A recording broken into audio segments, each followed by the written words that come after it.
Hello，大家好，輝 Sir 啊。咁依家呢，兜下啲咩路呢？口水片啦。咁今日主要想兜下啲點對點啊，同埋經過呢個德士古道迴旋處得一兜啦。咁啊，迴旋處一般都新手都好驚入迴旋處。其實迴旋處呢，就係一個彎咗嘅路口啫。即係出面都係大路，我哋小路出大路咁樣出發咯。只不過迴旋處內外圈嘅取捨嗰度呢，好多時我哋會貪方便啊，行咗外圈，出事都係多數貪方便行外圈啫。咁今日我會分享個方法俾大家呢，就係以內圈為主嘅。除咗出第一個路口之外，我哋通通一律都係揀內圈裏邊個圈。係啦，通通一律選擇內圈啊！咁點樣選擇內圈呢？咁其實最主要就係迴旋處出事嘅地方呢，就係多數都係外圈嗰個繼續去下個路口，而內圈嗰個出路口就會喺嗰度交叉撞咗嘛。而我哋好常見一個講法呢，就係分對錯啊！啊，邊個啱，邊個錯，邊個贏，邊個輸咁樣。其實我哋只有撞咗之後，冇辦法之下先要分啫。我哋有辦法選擇就梗係唔撞好過撞噶啦，係嘛？就算我係啱晒都好，我都要避免唔撞先係小心駛得萬年船啊嘛。所以呢，今日呢個教呢個概念呢，其實就唔係講啱定唔啱，贏定唔贏嘅，而係揀我哋巧妙地點樣可以迴旋處嗰度呢，無論你係遇着啲守規矩嘅人又好，無論你係遇着啲失魂魚或者唔知規矩或者特登唔守規矩嘅人都好，我哋都可以安全咁樣使用個迴旋處而去到我哋嘅要去嘅地方嘛。咁仲有種情況就係我哋入迴旋處之前呢，我哋係唔清楚自己嘅去向要出邊個路口嘅。有時唔識路啊，或者唔肯定啊，都會出現呢個情況啊嘛。咁所以我即係稍後分享俾大家個方法呢，就係已經包括晒處理呢啲問題㗎啦。咁我先揀個德士古道迴旋處試下俾大家睇啦。德士古道迴旋處啊，堪稱全世界最繁忙嘅迴旋處啊嘛。咁其實佢有3條線。咁啊，選擇內圈，其實我哋用迴旋處嘅中線已經係行得通我哋頭先講嗰套嘢㗎啦。不過我陣間即管入最裏邊最內圈嗰個線呢，就應該會體驗得清楚啲嘅。咁我試咗內圈，再試個中圈，再試下點樣離開個迴旋處俾大家睇啊！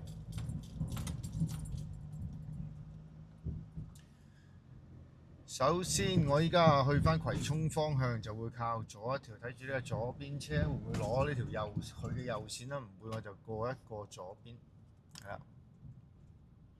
轉右靠左，再轉左上麗橋啊！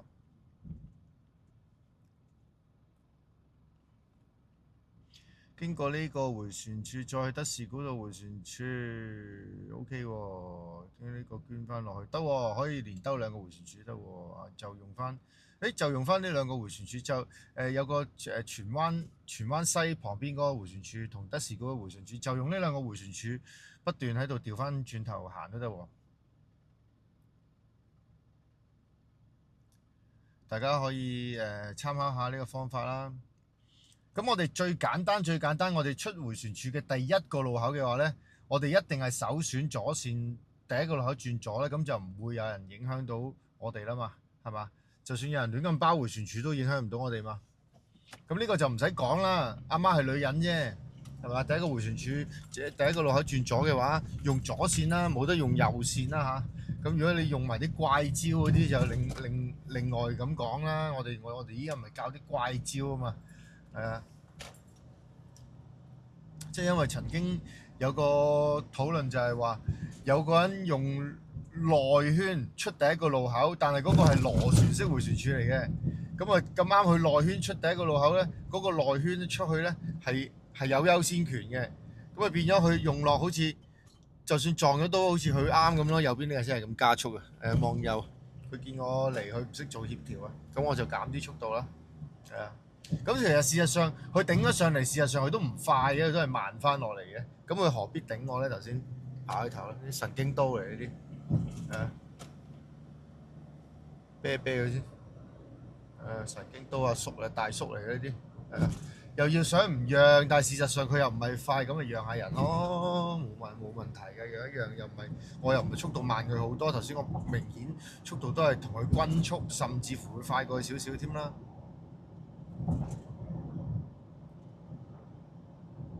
睇下架竹棚車都同前面兩架左前方兩架私家車做協調㗎，佢呢架竹棚車都係收慢㗎，係嘛？都略收油㗎。咁頂上去呢啲低級駕駛者先做呢啲動作，我哋永遠都唔做呢啲嘅，係啊。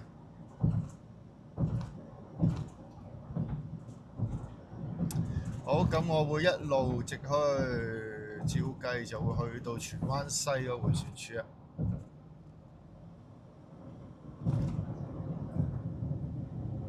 咁我會先試下，我唔了解個迴旋處要去邊喎，咁我就用右線入咗內圈，慢慢兜下圈先咯。嗱，但係記住喎，呢個方法只適合一啲起碼都大到有3個出口以上嘅迴旋處先可以用呢個方法。如果嗰啲咁低個嗰啲迴旋處，你就唔好用呢個方法咯喎。係啊，因為你轉完個彎都到第二個路口嗰啲就唔好啦，太細個迴旋處就行唔通啦呢個方法。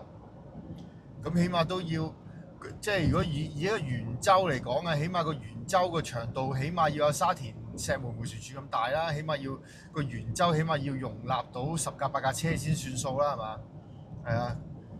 咁如果你話個圓周只係3、4架車，好似青山公路差唔多去到深井段嗰啲迴旋處細細隻嗰啲咧，嗰啲就唔好用呢個方法啦。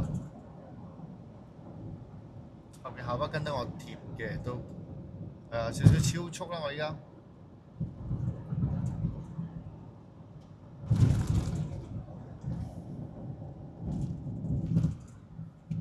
一路都係順住去。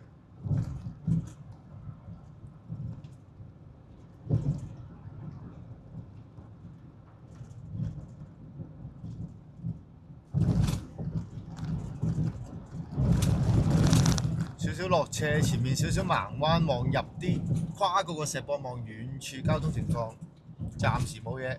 路面望埋有冇特別雜物嗰啲啦，大窿啊嗰啲啦，有少少遮擋視線，縮伸個頭出去睇，都冇乜問題啊。望左鏡啊，準備轉左彎。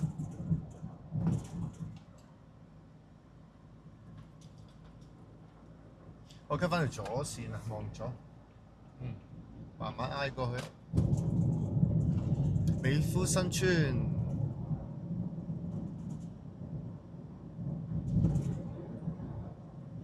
記得以前做水電嘅學師仔咧，咁就喺美孚新村嗰度做一個學師仔，揸炮啊，打嗰啲坑嚟藏啲燈喉，藏啲水喉落去。咁聽老細講話，呢啲係出名石屎硬啊，係啊，話會難打好多啊。咁我哋梗係唔知啊，唔知軟定硬啦，總之就好辛苦啦，係嘛？咁啊嗰陣做僆仔都好醒目㗎，咁啊床喉嗰啲坑永遠係有大冇細啊，打得好落力㗎。咁呢啲都算係啲基本功啦，係嘛？咁你做僆仔嘅時候，基本功都做得好紮實啦，揸支螺絲批揸到好似玩花式咁熟啦。咁你真係有機會接觸到啲更加高層面嘅嘢，上少少嘅時候，咁你咪即係個根基打得好咪好啲咯，即係好似揸車咁啫嘛，即係速度控制、推拉手，你唔好睇少啲基本嘢啊！啲基本嘢控制得好，稍後啲進階嗰啲你都係會容易啲上手咯，駕輕就熟啲咯。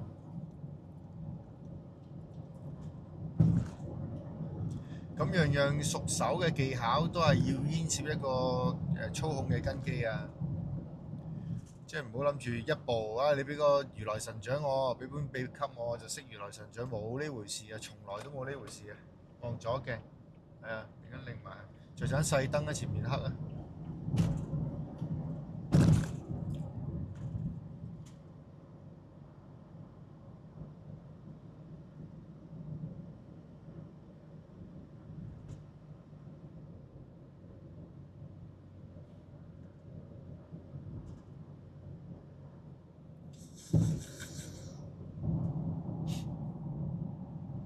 咁迴旋處咧，依家就有導航啦，佢會同你講出第3個路口、出第4個路口、出第2個路口咁樣啦。總之唔係出第1個路口咧，我呢個方法咧，通通建議係靠右入內圈嘅，就算出第2個路口都好。咁我哋每逢出路口之前，假設你係第2個路口出啦，我哋入咗內圈啊嘛，我哋就會經過第1個路口咧，就會準備 cut 翻外圈嘅。咁如果你係準備出第4個路口已經知道嘅話咧，咁我哋係會入內圈啦。咁我哋去到過咗第3個路口咧，就準備 cut 翻左線嘅，即係 cut 翻個外圈，由內圈 cut 外圈嘅。如此類推咯。如果你出第6個路口，咁你就喺經過第5個路口之後，就準備 cut 翻個外圈咁樣咯。係啦。咁前面即將進入呢個德士古道迴旋處，好似係德士古道迴旋處先嘅，好似係啊。咁靠左啊，望左鏡另一擰頭靠左，德士古道迴旋處先嘅，係啊，再去到荃灣西啊，即係麗城旁邊嗰個迴旋處啊。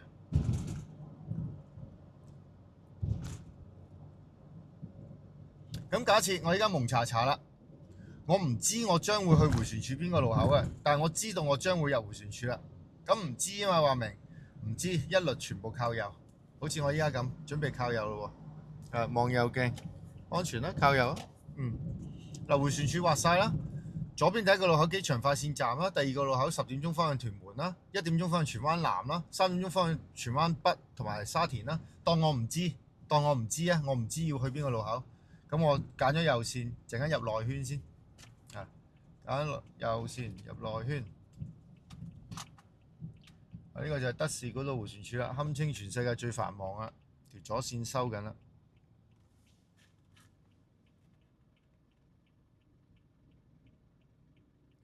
咁我哋呢條線呢，就應該主線係對最右線嘅，即係最細個圈嘅。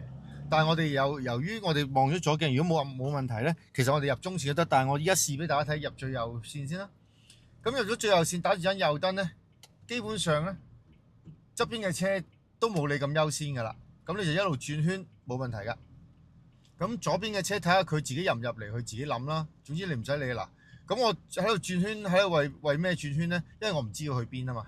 咁我哋慢慢觀察下啦。譬如我左前方墳場殮房，哦，原來呢個路口係沙田荃灣東咁樣。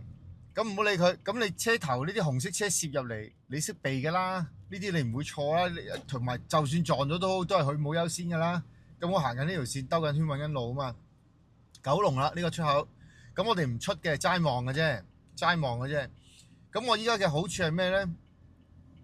我就轉緊圈有優先權，我就逐個路口望。嗱，譬如呢個機場快線、青衣大嶼山，我都唔啱。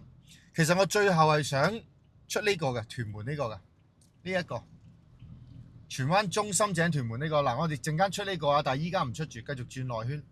咁其實內圈咧，你基本上已經無敵㗎啦。除咗前面唔好撞埋去，前面有人 cut 埋嚟，你要避一避之外，其實你避唔到都係佢錯啫，係嘛？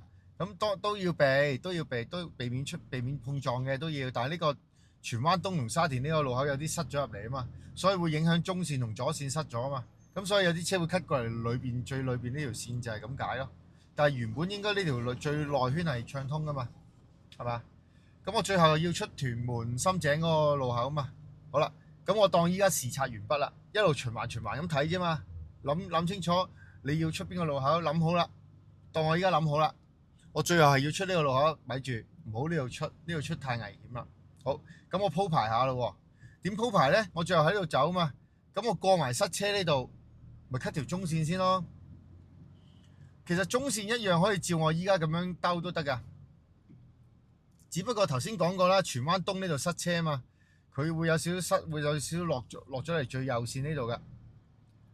咁所以中線暫時嚟講有少少塞車啦。譬如我依家 cut 中線，cut 中線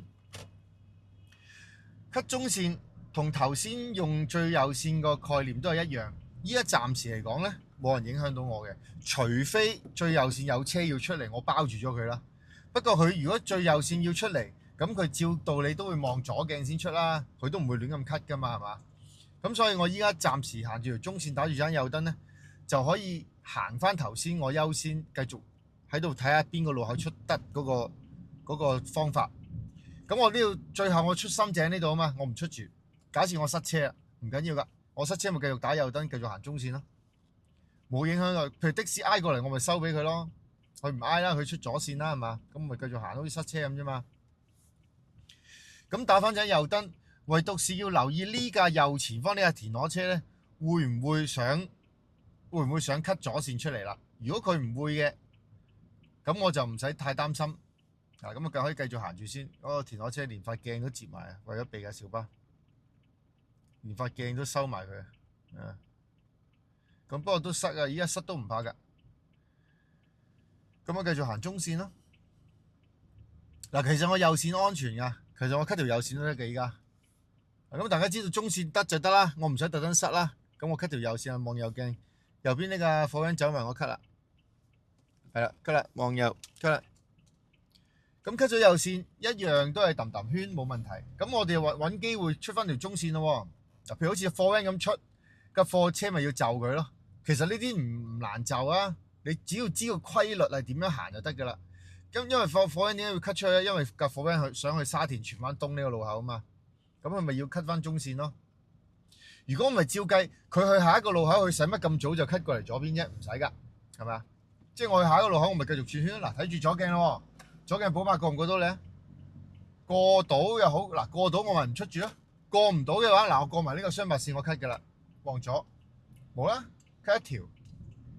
嗱，咁我呢個係未出㗎嘛，青衣呢個未出㗎嘛，咁我下一個就會出屯門深井嗰個嘛，咁所以我喺呢度亦都揾位要 cut 左線啦。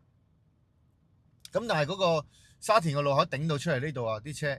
所以呢度 cut 左線有啲難度，譬如依家咪有機會 cut 左線咯，咪 cut 啦，cut 條左線。但係我唔係出青衣啊，我只不過係外圈啫嘛。咁所以我用內圈叫做穩手突擊，一有機會我就過左邊一條，直至我去到青衣個路口為止啊。嗱，譬如我依家下個路口我就出啦嘛，所以我唔會再出現外圈包路口呢個情況啊嘛。咁所以我咪只需要睇住有啲內圈出嚟嘅車就 OK， 譬如佢呢架貨 van 出得嚟左線，咁就一定係出深井嗰邊啦。如果唔係，佢唔會呢度 cut 啦。咁我咪再讓前面呢架6491咯。咁呢架出咗嚟咪讓佢咯。前面呢啲識讓啦，唔緊要啦，呢啲識㗎啦。咁咪左線出去咯。咁咪唔會好似佢哋咁尷尬包咗路口咯。咁就算繁忙嘅迴旋處都係咁處理㗎啦。咁所以入迴旋處，除咗第一個路口之外，我哋通通一律靠右，去到你想出個路口之前嗰個路口，我哋就揾機會 cut 翻左。如果冇機會 cut 翻左呢，我哋就繼續靠右包住個迴旋處兜圈咯。嗱，我前面再試多次俾大家睇啊！呢個荃灣西迴旋處啊嘛，呢個迴旋處都繁忙㗎。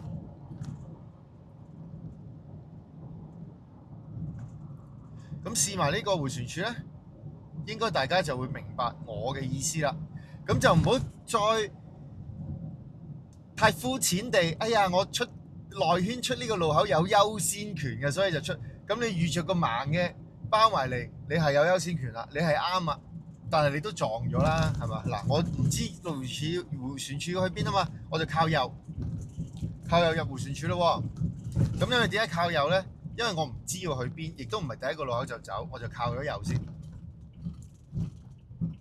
咁當然有時啲迴旋處嘅習慣，有啲右線塞車啊，嗰啲就執生處理啦。你揀咗一律靠右嘅話，咁有時塞車你都要硬食㗎啦。呢啲就一定㗎啦，因為鬼叫你唔熟路咩？係咪？可能原來靠左一早就通咗嘅。咁呢啲唔好理佢啦。我哋揸熟啲成精嗰陣，我哋就會識避重就輕㗎啦。嗱，呢個迴旋處其實都唔大嘅。不過佢個內圈勉強都夠擺得落10幾架車位啊嘛，咁都算係可以俾我圍住個內圈轉圈啊嘛，咁所以呢套概念就行得通咯。嗱，假設我最後要 U turn 翻德士古道迴旋處嗰邊嘅，我最後係要 U turn 嘅，咁我幾時先 cut 出去左邊呢？睇住咯，我繼續喺裏邊兜圈，我準備兜大概3至5個圈度啦。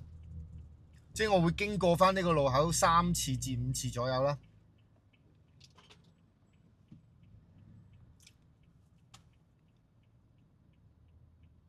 咁你話迴旋處直情一入去調轉兜圈嗰啲就太低能啦，即係太神經刀啦，嗰啲就即係揸熟啲先好出街啦，嗰啲就即係你即係如果要舉啲例子太荒謬啦，荒謬地出錯嗰啲就唔好計佢啦。嗱，望右鏡呢啲望車入迴旋處冇問題啦。如果呢啲有問題，揾啲路口練多啲咯。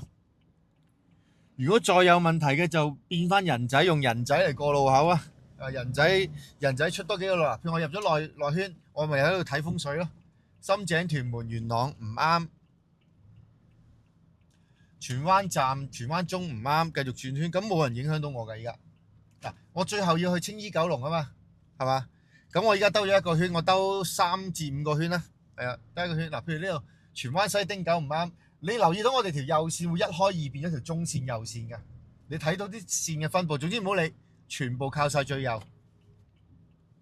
嗱，依家2條3條㗎嘛，係咪？3條線㗎嘛，咁呢度就變翻2條啊，個迴旋處窄咗㗎嘛，係咪啊？咁我繼續嗱，第二個圈啊，呢個嗱留意我哋條右線咯，我條右線會由1條變2條啊，變的士呢條中線同埋我依家挨右呢條右線㗎嘛，咁其實呢度都算係一個 choice 嚟嘅選擇嚟嘅。咁我哋靠咗右啦，繼續轉啦，咁依家即將係第3個圈啦，我轉夠5個圈啦，轉夠5個圈陣間出青衣九龍啦，係啦。嗱，第三個繼續靠右，因為如果靠中線呢，你個靠右就會包住右邊個路口，有可能會有右邊車出路口呢，會有危險啦。依家第4個圈經過呢度啦，幾繁忙㗎都，幾多車㗎都，繼續包咯。係啦，最右線第5個嗱，第5個之後我要做啲嘢，陣間我要攞中線咯喎。都有策略嘅，嗱呢個第5個啦，我包出去啦，準備啦。咁我原本黐右邊啊嘛，依家我就黐左邊啦，去中線啫。咁去咗中線都未夠，我哋要去最外邊啊嘛。咁經過埋呢個荃灣西呢個站咧，嗱睇住咯，望左鏡。嗱呢個的士嚟唔嚟啊？呢個的士嚟唔嚟？咁我就包出去，咁就一律用左線出迴旋處啊。咁就最安全。其實右線都出得㗎。不過如果你預着個左線繼續包去下個路口，咁你咪又係打交叉咁撞咯，咪出現成日爭拗嗰個位咯。咁跟住撞咗之後例牌㗎，傳統式定螺旋式啊？其實拗嚟都冇用啦，傳統式定螺旋式都撞咗啦，係咪？爭在啱定錯啫。依家我哋講緊，就算對方啱定對方錯都好，我哋都可以巧妙地、安全地進入同埋離開迴旋處啊嘛，係嘛？咁先係我哋要嘅嘢啊嘛，就唔好再咁低手。計佢螺旋形定傳統型啦，咁呢個方法就螺旋形、傳統型都啱用噶啦。嗱，咁我再入德士高道迴旋處，再用翻頭先個方法去翻深井方向啦，兜多次，再兜翻嚟先至完啦，先至埋齋啊當。咁大家應該睇得夠清楚啦。不過有啲塞車啊，頭先嗰度應該唔知清咗未咧？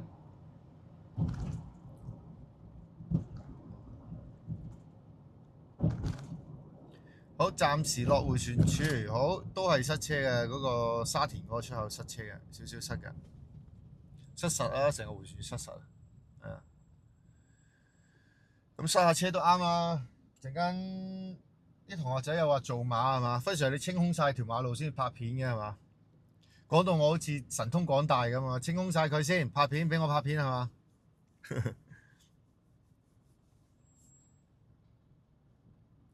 咁就咁啱咁清啫，我何能清走條路拍條冇車嘅片出街啊？何能啊？除非你係揀好早啫，早我都唔拍㗎，早我都拍得㗎。但係其實我每次揸得出嚟，我都想係多車，想係塞車㗎，因為大家個參考性高啲啊嘛。嗱，兩邊望望咯，嗱，多車咪望多啲兩邊咯，有人捐啊嘛會。哇！塞晒，成個迴旋處塞實啊！蠢咗添。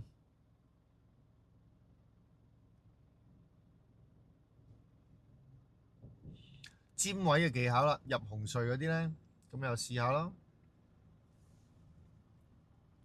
凡事有兩邊嘅，你蠢咗埋嚟塞車係塞嘅，咁我哋都有得着嘅地方啊！得着就係我哋拍條靚片，睇下點尖位，睇下點繁忙，睇下人哋點論盡，咁可能呢條片俾大家睇到都係一個好嘅參考，好嘅嘅影片可以俾大家睇下，原來塞車係要咁嘅，有啲咩禮儀要注意呢？咁樣都係一個可取之處啊！咁不忙都大家呼籲下大家啦，咁就片尾有網課啦，基本操控嘅技巧啦，加入網課可以操練下啦。另外就訂閱、分享、讚好啦，呢啲就大家睇片嘅禮儀啦，係嘛？咁就留言講下你哋迴旋處有啲咩嘅難處啊，你遇到啲咩嘅嘢啊？透過你哋嘅字裏行間嘅表達呢，我都應該知道你哋嘅水平去到邊嘅。因為有時有啲朋友仔啦話，譬如話啊打燈啊唔同意，一定要打足㗎，唔可以為咗靈活而唔打燈啊。咁其實一聽就知佢唔係揸開車啊。咁點解咧？唔係話笑佢唔係揸開車，而係佢唔貼地咁樣用咯。又或者有啲同學仔話好中意研究車啊，咩電車啊、汽油啊，有啲同學仔又話去拱北洗車一嚿水啊咁嗰啲咧，即係一聽就知道佢係咩門咩路嘅人嚟㗎啦。其實一聽就知道㗎啦。咁我相信理性嘅同埋明白事理而又沉默嘅觀眾咧係佔大多數嘅。我始終相信呢樣嘢嘅。咁所以咧。大家都如果唔留言咪讚個好咯，都係一個對輝 Sir 嘅片嘅支持嚟嘅。或者 send 俾你朋友睇下，八卦睇下，睇一段啦，迴旋處睇一段都好啊。嗱，譬如我打右燈啦，入內圈啊，準備咁我內中同最內右線都得嘅，中線或右線咯，最緊要右邊冇車係啦。咁依家右邊暫時有車啦，照計我就要尖出中線。再喺中線度企穩先至再入右線嘅，照計就唔好咁進取，一嘢就篤入條右線度咯。嗱，而家右邊啲車有少少散咗啦。我新裝個 cam 望到右邊，唔該晒，過車好人，唔該晒。好好人啊。嗱，入埋右線啦，直情。呢啲貨車咪即係馬路上多幾個呢啲司機咧，哇！真係成條路開心晒，大家揸車都開心晒咯，咪可以。咁其實我都可以讓佢哋嘅，不過後邊流暢行緊啊嘛，繼續流暢行住先啦，係啊。咁我兜翻過去深井方向啊嘛，咁呢度準備 cut 線咯，睇左鏡咯嚇，睇左鏡望左鏡，的士一架，咪唔 cut 住咯，唔緊要啊，的士走咗先啦。嗱，我 cut 得咯，望左鏡 cut 一條啊，cut 一條啊，電單車知啊，再準備 cut 多條，因為青衣未出啊嘛。咁但係我青衣呢個路口咧，我就打左燈準備挨埋紅色車尾啦，睇下電單車嚟唔嚟先。如果佢唔嚟，慢慢挨。黑色車都知我挨過嚟㗎啦，知我過青衣嗰邊，知我過深井嗰邊㗎啦。所以呢啲咪就係一個望鏡嘅嘅判斷力，判斷佢知我係 cut 左線啦。而左後方嗰個 Benz 亦都知我要出深井呢度要 cut 左線啊嘛，因為呢度塞車啊嘛，中線出唔到啦，似乎都。咁所以大家有個禮讓喺度咧，就算頭先嗰個貨車讓我又好，呢架左邊呢架黑色 Benz 讓我都好咧，係一個十分之值得讚揚嘅，即係一個良好嘅駕駛態度嚟㗎。呢個係，尤其是出現喺啲咁塞車嘅環境咧，可以令到成件事好人性化咁樣去，即係叫做緩和成個塞車嘅氣氛咯，可以，係啊。咁塞就係塞，個個都唔想塞㗎啦。但係問題係你將佢人性化咁樣去做，咪大家都好過啲咯，大家都開開心心咁樣咯。冇辦法㗎啦，呢個就算抌個原子彈落嚟都係塞㗎啦。係啊，因為始終可能有啲撞車啊，或者工廠區褪車啊，或者塞壞車啊之類嗰啲修路啊，咁嗰啲好常見都會導致咁樣一塞一個路口就成個迴旋處塞死晒咯。有個不明，即係有個都唔係不成文規定啊，有個建議啊，我哋參考翻道路者使用守則咧，係建議各位入迴旋處嘅車，如果見到迴旋處你哋想出個路口已經塞咗咧，就唔好駛入嚟迴旋處啊嘛。咁但係你諗下啦，其實唔貼地嘅。譬如假設啦，嗰架史偉莎嗰架車見到前面塞，佢唔入住。咁唔入，你右邊啲車係咁入，咁咪以後都唔使入，係咪啊？咁要大家都有呢個大家都有呢個意識先得。同埋如果就算小麗莎架係去塞車嗰邊，咁後邊嘅的士如果原來想去青衣嗰邊嘅咧，咁個的士咪撥到佢爆咯。所以唔貼地嘅呢個方法，呢個方法唔貼地，但係有個建議喺度嘅道路者使用守則嗰度。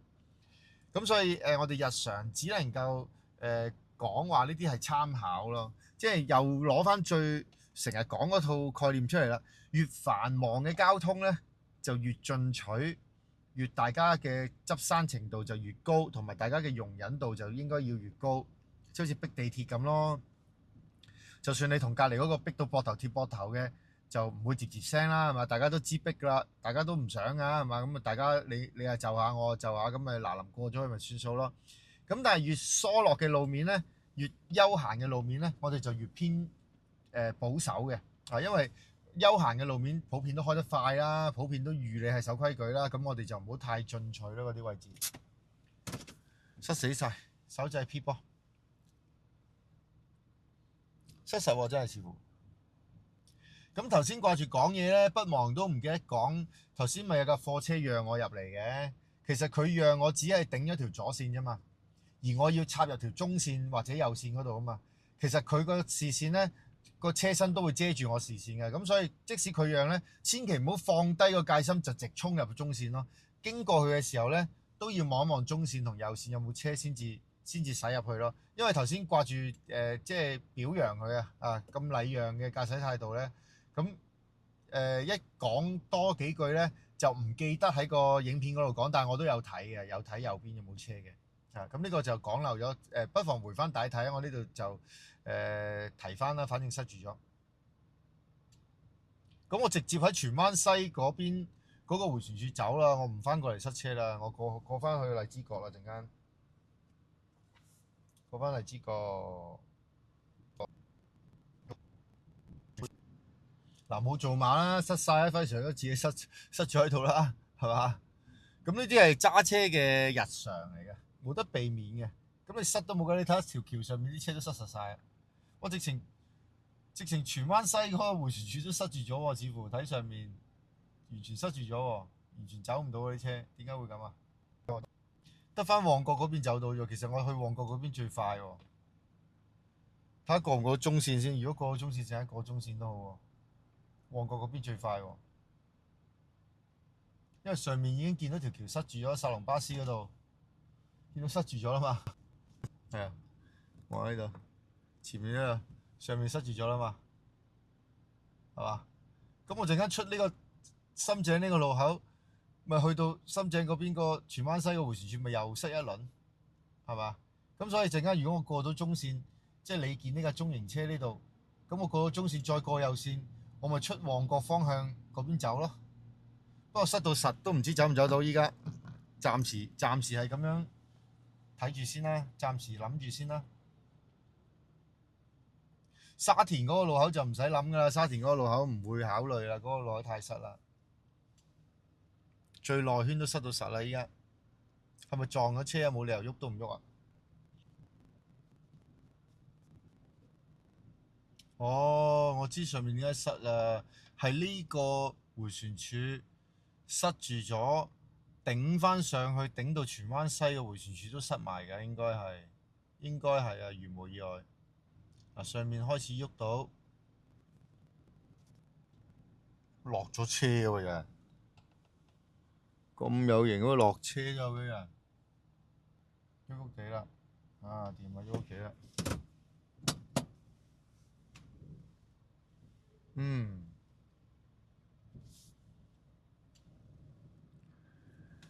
有限度禮讓啊，讓一架啊，人哋讓我，我讓人啦，係啊，我特登扭左少少俾佢知道我讓佢啦，係啊，扭左少少，跑緊市啊呢架，前面呢架扭左少少，係啊，俾佢出一架啦，如果唔使出㗎啦，係啊，的士過嚟抽水俾佢抽啦，唔緊要啦，塞啊嘛，個個都塞，個個都唔想塞㗎啦。即係如果相對嚟講，我叫冇咁繁忙啦，我即係我呢一拍片啫，啊，溝唔溝到條右線先？溝條右線我最快其實。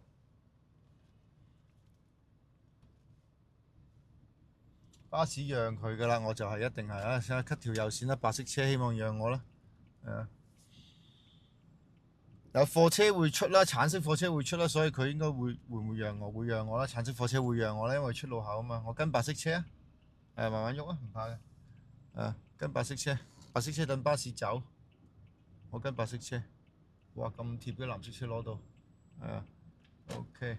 我入最內圈啦，最內圈吉㗎，冇車㗎，最內圈冇車㗎，入得㗎，最內圈啦，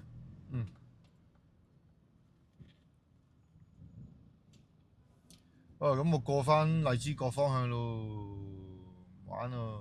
喺度其實就慢車就過到嘅，慢車過到嘅，慢慢過啊，OK 嘅，過到啊，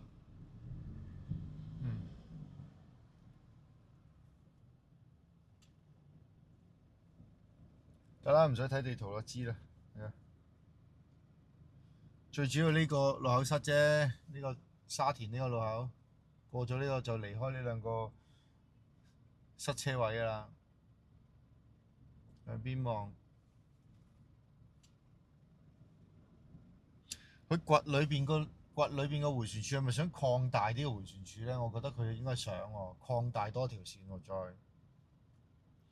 係啦。呢個前面呢個史威莎想出沙田呢個路口啊，我讓一架啦，讓一架俾佢入啦，讓一架俾佢入啦。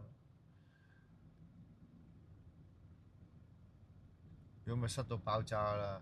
嗱，咁我下一個旺角路口出啦嘛，咁所以我經過呢個沙田路口我就準備挨翻左線咯喎，即係用翻頭先嗰個概念啊，用翻頭先個概念。不過哇，旺角呢個都塞埋嘅，點解會依家？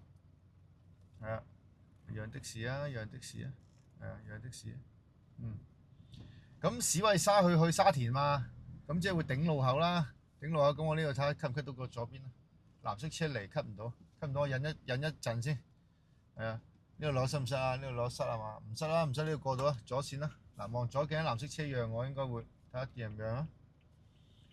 嗱，藍色車收慢啦，藍色車係讓我啦，咁咪 cut 一條咯，一條準備離開呢個迴旋處啦。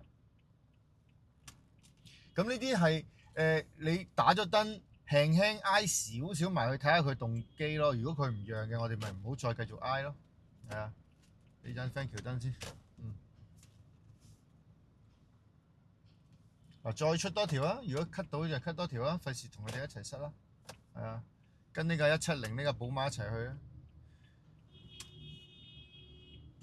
唔好咁燥咧，係咁必係啊，塞實晒咧，都大家都冇咩就大家忍讓下啦。呢個出九龍5號仔呢度唔塞啊嘛，我哋陣間出呢個咪 OK 咯。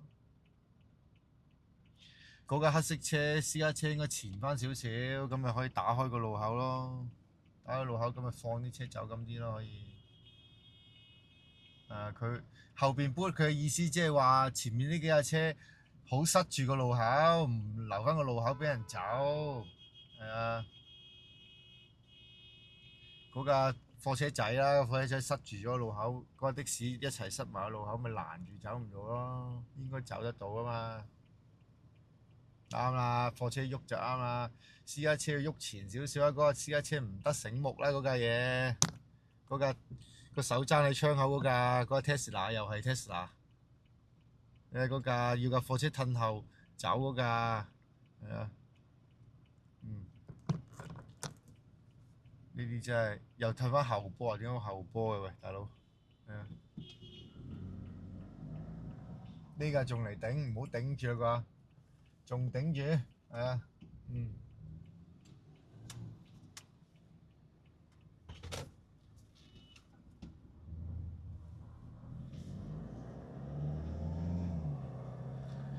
即係你話揸 Tesla 嗰啲人真係咩都有可能嘅，真係，將唔可能變成可能啊！即係唔可能搞到塞，佢都可能搞到塞嘅會，係啊，呢啲慢慢再練下添啦，由得佢，反正佢即係自我膨脹得太犀利㗎啦，都揸得呢啲車。望一望右，係啊，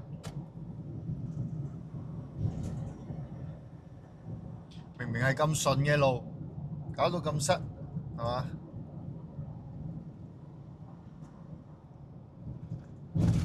後邊係跟得我貼嘅，唔好理佢啦，佢會抽右邊走㗎啦。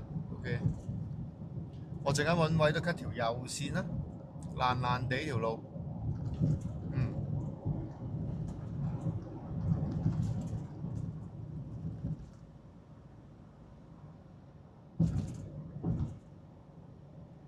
右鏡暫時係加緊速嘅，佢 cut 唔到嘅。右鏡過埋貨位 cut 得，嗱望右鏡，右鏡 OK 啦，過埋貨位 cut 得，打燈往領頭 cut 啦，係啊，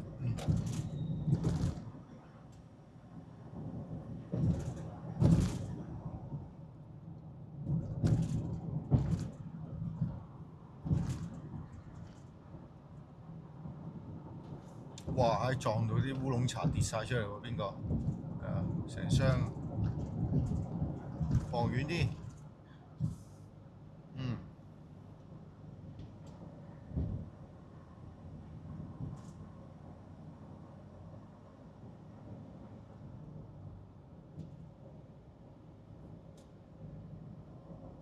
呢條線啱啊！陣間我哋挨左邊去呢個長沙灣廣場方向，一個車頭燈啦。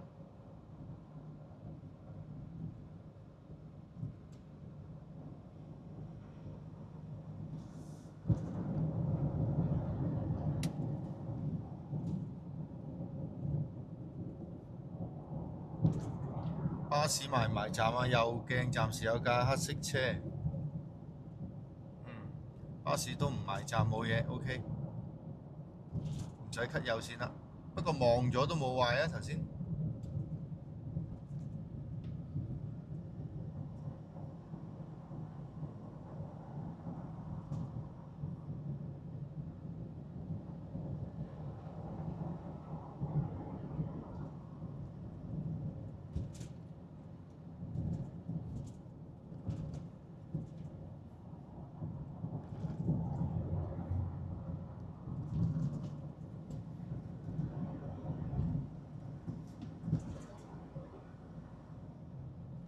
好，讓一讓十字車協調下先，望左鏡有冇第二架冇？協調一架，係啊，就唔好頂上去啦，呢啲唔好頂上去，因為行左線都有個責任去同佢做協調先得。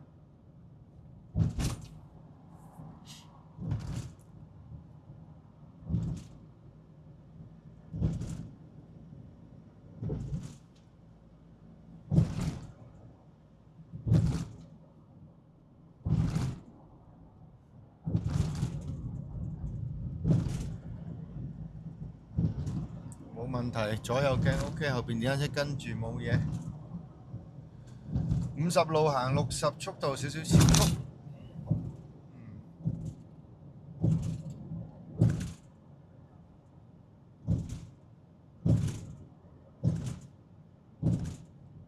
好，準備陣間 cut 晒最左啊嚇，cut 兩條啊，準備2條3條啊 cut 3條。左線有架巴士，巴士後邊有架波子，係啊，左鏡。波子後邊暫時冇車，過咗雙白線 cut 得，預備望左鏡，暫時 OK 左鏡一條啊，波子過嚟啦，你望得右鏡，佢望得右鏡係過嚟㗎啦頭先，過埋條雙白 cut 多條左啊嚇，因為頭先見到佢望右鏡，咁佢望右鏡，除咗佢恆常望右鏡之外，佢望咗幾眼右鏡啊嘛，咁即係佢其實係判斷緊右線有冇位俾佢 cut 啦，如果有位佢就會準備 cut，即係佢嘅動機好明顯係 cut 右線啦。我依家 cut 條左線的士 OK， 直去睇燈 cut 多條，望左 cut 多條啊，慢慢挨，少少盲點位慢慢挨，望多幾眼，前面單車小心，轉左再轉右，單車係直去㗎啦，呢啲佢望右即係直去啦，係嘛？如果唔係佢唔會望右啊，佢轉左嘅話佢唔會望右啊。即係好似個小朋友咁，你望住個雪糕櫃咁，梗係想食雪糕啦，唔通想食蝦條咩？係嘛？唔會噶嘛，係嘛？即係一樣道理啫。佢咁樣係咁望，其實你知佢動態係想望到啲乜，係擔心緊啲乜。咁佢擔心得呢啲啦，自然你就估到佢動態係會做啲咩啦，係嘛？咁呢啲我哋揸車冇需要做假身嘅，冇需要去做假身去 fit 人嘅，係嘛？咁我哋望都係望啲實際嘅嘢。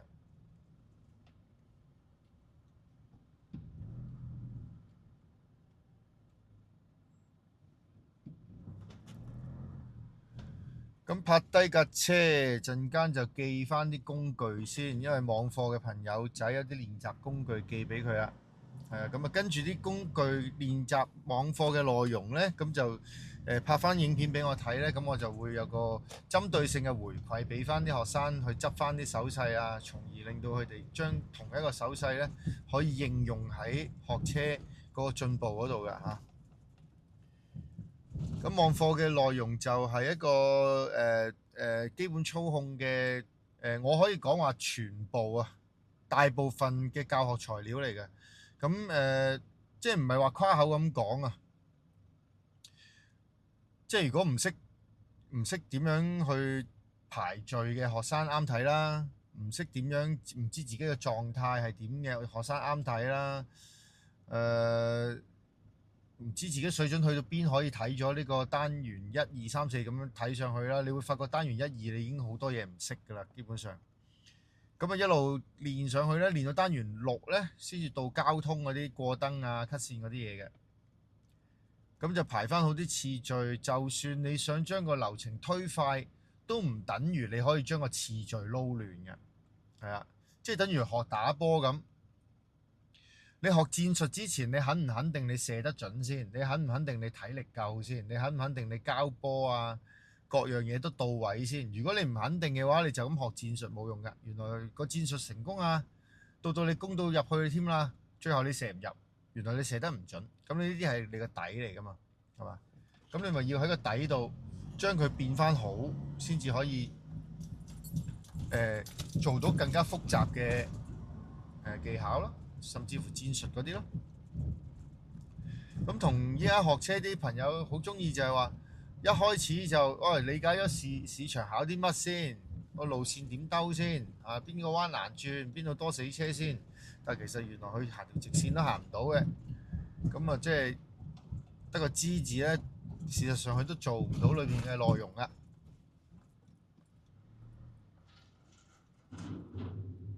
咁所以正確咁排序去練翻個基本操控咧，呢個都係一個好重要網課要帶出嘅信息嚟嘅。咁另外網頁啦，網頁都有好多新嘅影片去不斷去更新翻每個考場嘅影片啦，有個好強勁嘅篩選器啦，只要你撳一撳你嘅考場篩選器，考場譬如你中二街咁先算，咁中二街啲新片舊片全部彈晒出嚟㗎。譬如你話操控上轉彎嘅講解，咁你撳一撳轉彎嗰個項目咧，咁啊所有關於轉彎嗰啲都彈晒出嚟㗎，除咗網課嗰啲之外。網課係獨立嘅，咁就加入網課有依家暫時係送3個月嘅網頁會員啦。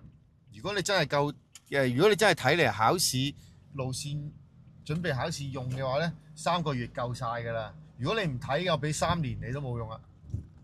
係啊，即係好似參加咗 Netflix 咁，你唔睇嘅，你參加咗成年都未撳開過嚟睇，都會有可能㗎嘛，係嘛？好啦，咁我哋翻到嚟呢度啦。咁呢條片呢，就係講迴旋處嘅建議嘅方法應用啦，咁我俾大家參考啦。咁我哋就條影片嚟到呢度啦，我哋下條片再分享啦。咁啊有咩留言分享讚好啦，留言區講下你哋遇到啲問題啦。咁我哋就下條片再見。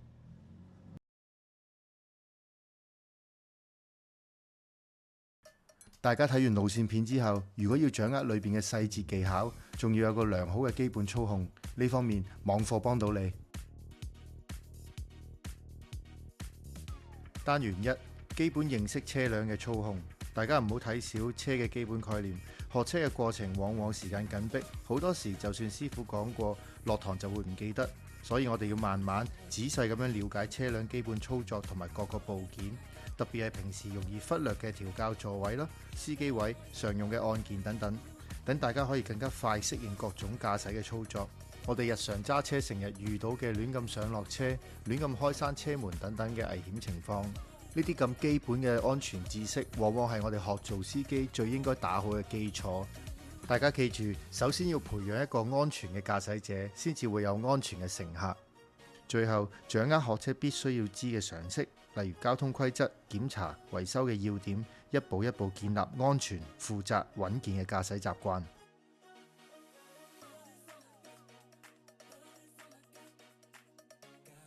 單元2，速度控制。屬於基本操控三大核心之一嘅速度控制技巧，往往被大部分新手所忽略。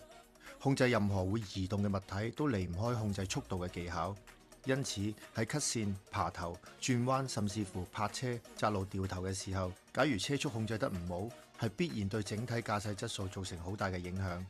喺網課單元2裏邊，同學們將會透過由我送出嘅簡單工具，結合輝 Sir 多年實戰教學經驗所設計嘅練習方法，等大家可以喺一個舒適嘅環境裏邊，亦可以透過影片練習相關嘅內容。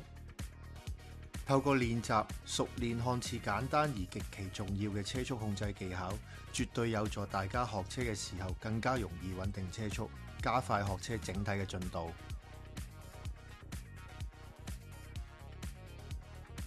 單元3軚盤控制屬於基本操控三大核心之一嘅軚盤控制技巧。大部分新手對轉彎存在住各種嘅疑問。要轉到一個靚彎，唔單止同速度、視線、反應等因素有關，正確使用推拉手亦都係不可或缺嘅重要元素之一。喺呢個網課單元3裏邊，大家同學仔可以透過影片，從最基本嘅轉彎概念與技巧着手，了解各種影響嘅因素，並指導大家如何正確地使用推拉手控制軚盤。大部分新手喺學車嘅時候，只係用咗一個好短嘅時間了解軚盤，已經需要揸住一架真實嘅車喺路面上面轉彎，所以轉得唔好係十分之正常。因此，透過單元3嘅練習，我哋將可以由最基礎、最簡單開始，按照影片中嘅建議逐步訓練，逐步打好軚盤控制、推拉手嘅基礎。若果大家按照我嘅建議進行練習，並以短片嘅形式提交你哋練習嘅功課，我會逐一給予針對性嘅回饋同進一步嘅練習指引，幫助你哋日後喺學車過程之中更加明顯提升轉彎嘅技巧。如果你咁樣肯跟住條片練嘅，你雙手嘅推拉手唔柔順、唔進步，你嚟揾翻我啊！單元4手腳協調嘅練習。揸車點可以唔識手腳協調啊？雙手操控方向，雙腳操控車速。前兩個單元練習咗之後，大家嘅手腳應該更加熟練。以下呢個單元就要將兩樣技巧結合。對於大多數新手嚟講，喺雙手雙腳未完全熟練嘅情況底下，已經需要直接揸住真實嘅車喺路面上面行駛，難度相當之高。對於初學者嚟講，需要同時聆聽指令，觀察路面嘅環境，挑戰性更加係難上加難。因此喺呢個單元提供一個更加合理可行嘅方法，等大家可以喺一個安靜、安全嘅環境練習。利用我為大家準備郵寄俾大家嘅簡單工具同埋練習嘅影片練習，幫助大家逐步練習雙手雙腳獨立控制架車嘅技巧。同前兩個單元一樣，大家都可以用拍攝短片嘅方法交功課俾我，我會逐一睇下你哋練習嘅成果，並以針對性嘅回饋俾翻練習指引大家，幫助你哋揾到最合適自己嘅練習方法，逐步提升技巧。只要練熟手腳協調嘅技巧，再翻返去實際學車嘅時候，就能夠減少對操控指示嘅依賴，提升各方面練習嘅效果，加速進步。好啦，嚟到我哋單元5，好緊要，好緊要，望鏡盲點，點樣一個正確嘅視線。單元5，正確使用駕駛鏡同埋盲點觀察嘅訓練。